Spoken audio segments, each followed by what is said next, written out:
On December 14, 2012, in Newton, Connecticut, an event that would change the lives of many people occurred. The Sandy Hook Elementary School shooting was a tragic event that affected the nation as a whole. I, too, along with most of you, was saddened and angered by the innocent lives lost in such a tragic event. This was the biggest example of school violence that has occurred in our nation's history. Because this event was one of the first of its kind, change was demanded so that such an event would never occur again. Through all this confusion and sadness, new laws were passed in various states allowing teachers to carry concealed firearms. But in my opinion, fear clouded judgment. By introducing these concealed weapons to our schools, it not only poses a greater danger, but also a greater risk of a fatal incident to occur. This is why I negate the resolution that the federal government should provide teachers with a firearm in their classroom. For the purpose of this debate, terms will be defined as follows. Liability, the state of being responsible for something, especially by law. Concealed firearm, concealed carry or carrying a concealed weapon, such as a handgun, in public in a concealed manner, either on one's person or in close proximity. Weapon, something used to injure, defeat, or destroy.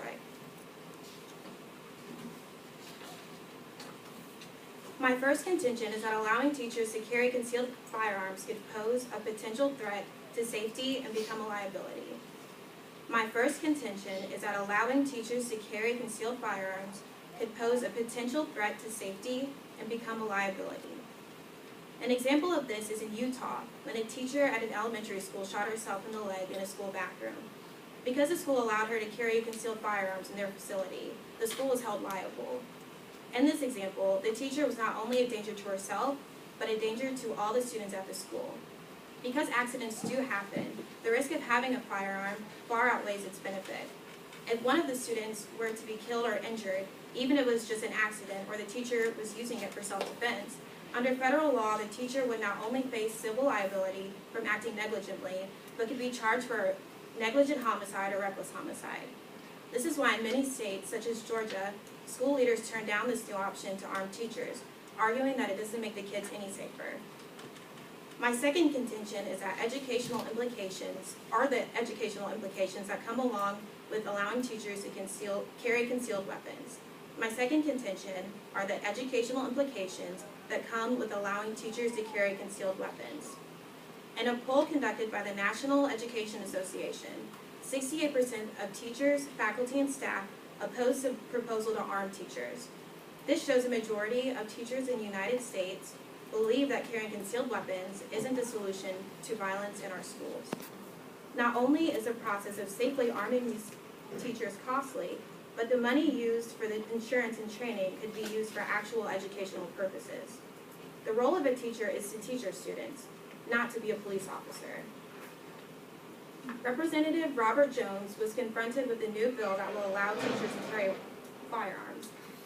He said, "Guns have no place in our schools. It reflects a regressive way of looking and dealing with society. A school's purpose is to teach children knowledge that will help them throughout their lives. Do we really want the future of our society? Do we really want the future leaders of our society to believe that the only way to prevent violence is by promoting it? Do we want them to think that the use of weapons is a societal norm? The harms provided by the affirmative are not significant, because a gun isn't the only way teachers can defend the students. What teachers should be doing in an instance such as a school shooting is making sure that they get their students into a safe and secure environment until help arrives. If a gun was introduced into the scene, I think we can all agree that the end result wouldn't be safe for anyone. In the same poll mentioned in my second contention, 91.6% of teachers say that they feel safe in their schools. So should we go to such drastic measures for the 8.4% who believe they need a gun to protect themselves and their students? The inherencies provided by the affirmative are not significant, because the status quo as it is can be fixed in another manner. The status quo is that there is violence in our schools. But this won't change just because teachers have guns. It will change when we remove the violent atmosphere from our students' impressionable minds, and adding guns is just not the way to do it. Although there is violence and danger in our schools, the approach that my opponents are making is quite drastic and can lead to catastrophic results. Because the safety of our schools and students are very important, as mentioned in my contentions, the best way to keep them safe is by not allowing teachers to carry firearms in our schools. It is for these reasons and more I urge a negative vote. I am now ready for cross-examination.